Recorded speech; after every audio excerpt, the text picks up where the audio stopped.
Sir can I do सिंगेज? बेटा आपके पास समय, देखो यार मैं वही आप सभी लोगों को बोलूंगा, आपका समय कितना आपको अलाउ करता है वो चीजें डिसाइड करेंगी। अगर आप एक ही चैप्टर पे 1000-2000 सवाल लगाना चाहते हैं और आपके पास समय है तो आप बिल्कुल लगाइए, लेकिन अगर आपके पास समय नहीं है, आप एक जगह पर इन्वेस्ट कर रहे हैं तो आपका मैथ्स या केमिस्ट्री के लिए टाइम नहीं बच रहा है, तो वो मेरे हिसाब से चालाकी वाली चीज नहीं है।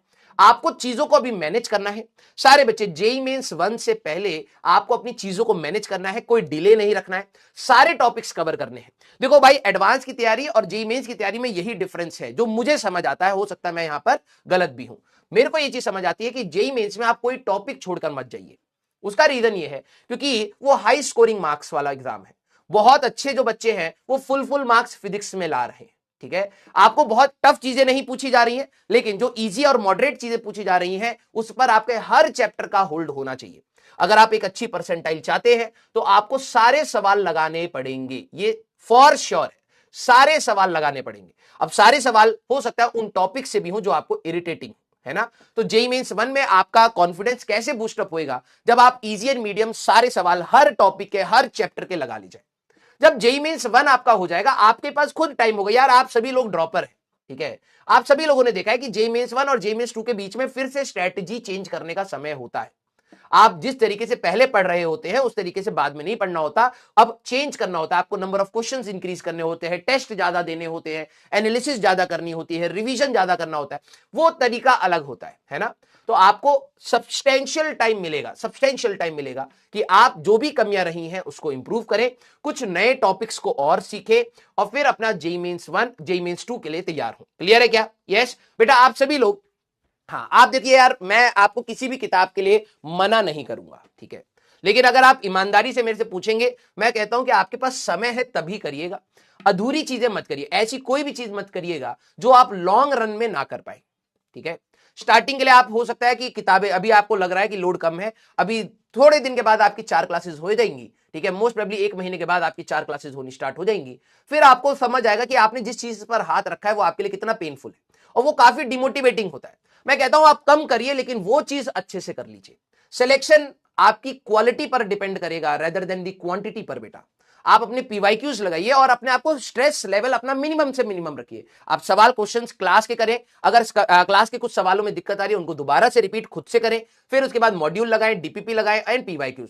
सर टाइम बच जा रहा है, तब आप सोच लीजिए पहले तीनों सब्जेक्ट का करके फिर आपके पास टाइम बच रहा है, तब आप एक्स्ट्रा चीजें फॉर श्योर करिए। क्लियर? यस। हाँ आप एचसीवी देखो करने के लिए बहुत सारी चीजें हैं यार। अब कोई बच्चा बोले कि मेरे को सिंगेज करना है, कोई बच्चा बोले मेरे को फिजिक्स गैलेक्सी करना है, कोई बच्चा बोले मेरे को ये वाली बुक लगानी। यार टाइम है तो लगाइए, मैं मना कहां कर रहा हूं, है ना। कंसेप्ट आपको सारे करा दिए गए हैं, आपको कुछ सवालों में कुछ कुछ नई तरीके से चीजें पता लगेंगी, आप बिल्कुल लगाइए, लेकिन आपके पास टाइम भी तो होना चाहिए। अब आप एक सब्जेक्ट में इतना घुस जाएं कि आपका केमिस्ट्री खराब हो और आपका मैथ्स खराब होना स्टार्ट हो जाए, तो फायदा क्या है? एक सब्जेक्ट से सिलेक्शन हो जाएगा क्या तेरा? नहीं होगा। तो तेरे को तीनों सब्जेक्ट में बैलेंसिंग क्रिएट करनी है। केमिस्ट्री रिवीजन ज्यादा डिमांड करेगी, मैथ्स बहुत ज्यादा प्रैक्टिस डिमांड करेगी, फिजिक्स दोनों चीजें डिमांड करेगी, है ना। तो आपको क्या करना है बेटा, अपने टाइम को डिवाइड करना है और ज्यादा एनर्जी अभी जेईई मेंस 1 से पहले इस डायरेक्शन में मत लगाइए। जेईई मेंस 1 के बाद आपके पास 2 महीने रहेंगे, मैं बार बार बोल रहा हूं, पता है कुछ बच्चों को यह चीज समझ ही नहीं आती है। जेईई मेंस 1 के बाद आपके पास सिर्फ और सिर्फ समय प्रैक्टिस का होना चाहिए। आप में से कई सारे बच्चे क्या करेंगे, अभी 10 चीजें खोल लेंगे और 10 चीजें खोलने के बाद परेशान होके अपने चैप्टर्स मिस कर देंगे, और जहां आपके चैप्टर्स गए बेटा वहां आपकी परसेंटाइल गई। जेईई मेंस खेल आपका ये था, ठीक है। आप प्लीज अपने आप को मिनिमम स्ट्रेस पे रख के जितना चीजें कर सकते हैं करिए।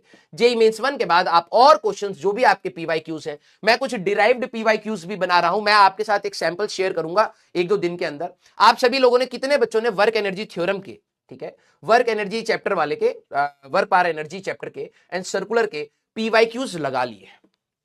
सारे बच्चे मुझे बताइएगा, क्योंकि मैं और हेमंत सर इस पे सोच रहे थे कि यार कि हमारे पास जेईई मेंस के पीवाईक्यूज बहुत ज्यादा रेलिवेंट हैं और बहुत ज्यादा इंपॉर्टेंट है। अब बच्चा कर लेता है, ठीक है, आंसर याद हो जाते हैं, लगा लिए, ठीक है। तो मुझे 2-3 दिन का टाइम दीजिएगा, ठीक है, मैं आपके साथ, या हो सकता है इस हफ्ते का मुझे टाइम दीजिएगा, ठीक है, मैं आपको वर्क पावर एनर्जी के, ठीक है, वही सेट ऑफ प्रॉब्लम्स दूंगा विद डिफरेंट लैंग्वेज, थोड़ी कंफ्यूजिंग लैंग्वेज होगी, डेटा डिफरेंट होगा। क्योंकि देखो प्रॉब्लम क्या है ना, बच्चा समझ नहीं पाता है, करोड़ों सवाल लगाने बिल्कुल है, ठीक है, लेकिन मुझे वो सवाल पहले मिल जाए जो एग्जाम पॉइंट ऑफ व्यू के लिए रेलिवेंट है, तो मेरा समय बचेगा भाई। देखो आप नॉलेज के लिए पढ़ रहे हैं, लेकिन नॉलेज से ज्यादा इंपॉर्टेंट आप कॉम्पिटिशन, एक कॉम्पिटिटिव तैयारी के लिए पढ़ रहे हैं, है ना। एक नॉलेज की तैयारी करना अलग होता है और कॉम्पिटिटिव तैयारी करना अलग होता है। आपको टाइम बाउंड होके कुछ चीजों पर ज्यादा फोकस करना होता है।